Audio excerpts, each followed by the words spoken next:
চিত্তরঞ্জন লেনে এক হাঁটু বৃষ্টির বিশুদ্ধ জমা জল। ক্ষুব্ধ জনগণেরা তৃতীয় পর্যায়ের ভোট গ্রহণের দিনে ভোট বয়কট করলেন। জানা যায়, কাছাড় লোকসভার অন্তর্গত নিউ শিলচর শহরের চিত্তরঞ্জন লেনের প্রায় 120 জন পুরুষ ও মহিলারা তাদের ভোট বয়কট করলেন। চিত্তরঞ্জন লেনে বসবাস করে এই ক্ষুব্ধ নাগরিক সকলেই এই সিদ্ধান্তের কারণ সম্পর্কে বলেন। বিগত 10 বছর চিত্তরঞ্জন লেনের বর্ষাকালে এক পশলা বৃষ্টি দিলে সৃষ্টি হয় কৃত্রিম বন্যা। এর কারণে স্থানীয় জনগণের যাতায়াতের ক্ষেত্রে সমস্যা পোহাতে হয়। বারবার স্থানীয় নেতা, বিধায়ক সহ প্রশাসনিক আধিকারিকদের অবগত করা সত্ত্বেও এই সমস্যাটি সমাধানের ক্ষেত্রে এগিয়ে আসেননি।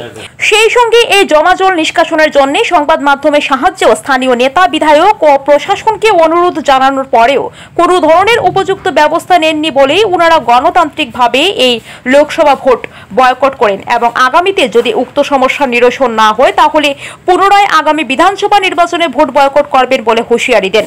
সমান্তরালভাবে বিজেপি সরকারের স্লোগান সবকা সাথ সবকা বিকাশের কড়া ভাষায় সমালোচনা করেন। 10 বছর ধরে আমাদের এই Chittaranjan road, Rangirkhari, ward number 17, Silchar 5 আমরা কীভাবে সাফার করছি সেটার নমুনা আপনাকে বলছি। এক পশলা যদি বৃষ্টি হয়, হাঁটু অবধি জল হয়। এরপর জলটা তো হলো, কিন্তু জল বেরোতে পারে না, তখন হবে এই ব্ল্যাক ওয়াটার, নোংরা জল। এই জলগুলো মারিয়ে আমাদেরকে বাইরে আসতে হয়, কারণ আমি নিজে ডাক্তার, আমাকে পেশেন্ট দেখতে হয়, উনি টিচার, আরও অনেক বাইরে যেতে হয়, ওনাদের কাজে অফিসে যেতে হয়, কিন্তু সময় মতো আমরা বুঝতে পারি না। ঠিক আছে, কিন্তু কথা হলো এই সব কারণে আমি নিজে আমাদের শ্রদ্ধেয় MLA সাহেবের কাছে বোধহয় 13 দিন গিয়েছি, না ওনাকে পাই না। অফিসে বলে যে উনি গুয়াহাটি, উনি মিটিংয়ে, আর নয়তো বা উনি টেলিফোন করলে টেলিফোন রিসিভ করেন না। এরপরে গেলাম মিউনিসিপ্যালিটি অফিসে, এক্সিকিউটিভ ডিরেক্টর বলছে এটা তো আমাদের হেডেক না, এটা পিডব্লিউডির হেডেক। পিডব্লিউডির এক্সিকিউটিভ ইঞ্জিনিয়ারের কাছে গেলাম, উনি বলে আমার হেডেক না, এটা মিউনিসিপ্যালিটির হেডেক। তারপরে আসলাম জল জীবন ওয়াটার রিসোর্স ডিপার্টমেন্টে, বলে আমাদের ফান্ড নাই, আমরা জেসিবি চালাবার জন্য তেল নাই, আপনাদের কী করে আমরা লঙ্গাই খালটা পরিষ্কার করব।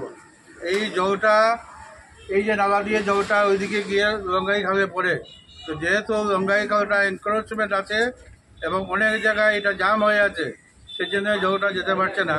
কিন্তু এগুলো বৃথা চেষ্টা, নবডি হিয়ার টু আস, কেউ শুনে না আমাদের কথা। আমরা বাধ্য হয়ে আজকে ভোট বয়কট করলাম। এটা শুধু প্রতিবাদের জন্য, যে আমাদের কথা কেউ যদি বন্ধ কানে যদি যায় তবুও আমরা সাকসেসফুল হব। আমরা আজকে চিত্তরঞ্জন রোডের মানুষরা আমরা সবাই ডিসাইড করছি যে আমরা ভোট বয়কট করতাম। 120 জন, আর 120 জন আমরা ভোটার আছে। আমরা গণতান্ত্রিক অধিকার আমরা প্রোটেস্ট করা, এর লিগে আমরা প্রোটেস্ট করলাম, পিসফুল প্রোটেস্ট করলাম শান্তিপূর্ণভাবে। তো আমরা ডিসাইড করছি আমরা ভোট দিতাম না, কারণ আমরা প্রবলেমের কোনো সলিউশন না। গত 10 বছর থেকে প্রবলেমটা রইয়া গেছে, 3 বছর থেকে আরও বাড়ি গেছে, একদম নর্দমার জল হয়ে গেছে। তো এটা সাফার করতে করতে অনেকবার মেমোরেন্ডাম দেওয়া হয়েছে, অনেকবার রিকোয়েস্ট করা হয়েছে, রিটার্ন দেওয়া হয়েছে, তেও কেউ কোনো রকমের কোনো রিপ্লাই দেন না। এর লিগে না পারতে আমরা আজকে এটা করতে লাগছে। আমরা যদি এই প্রবলেমটা এখনো তারপরেও যদি সলিউশন না হয়, তা আমরা আরও বৃহত্তর আন্দোলন নাম সবে মিলিয়ে। জলের মধ্যে আমরা মেয়ে লোকের খুব অসুবিধা, যে জলের মধ্যে আসা যাওয়া করতে আমরা লজ্জা বুট উঠাইয়া যাইতে, মানে আমরা খুব অসুবিধা হইতেছে।